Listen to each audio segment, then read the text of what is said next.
Hello everyone, in this video I'm going to show you how to turn off or disable the antivirus in your Windows 10 PC or laptop here. So the antivirus of Windows 10 is the Windows Defender here. So if you have Windows Defender turned on, you have to go to the arrow button here in the right here. And as you can see, my Windows Defender is turned on here with a green tick here.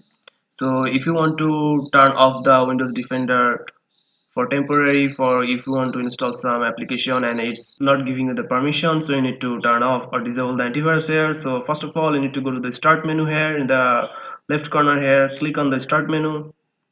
Then you have to go to the settings option here. After opening the settings option, you need to go to the update and security option here. As you can see, after opening the update and security option, you need to go to the Windows security option here in the left here, and you need to go to the virus and threat protection option here. Click on virus and threat protection.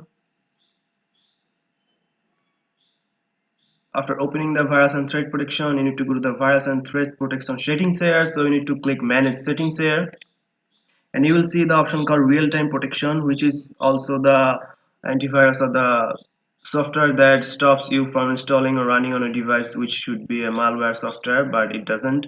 So you need to turn off this antivirus to blue button here. So just click turn off here, and you need to click yes in the prompt up here, and as you can see, real-time protection is off. So that's it. And also you can see the virus threat protection is off here. So that's it guys, this is how you turn off the real-time protection or disable the antivirus in your Windows 10 PC or laptop here. So if you want to turn it on again, just toggle it on here. So that's it. So if you found this video helpful, please subscribe to this channel, and thank you for watching.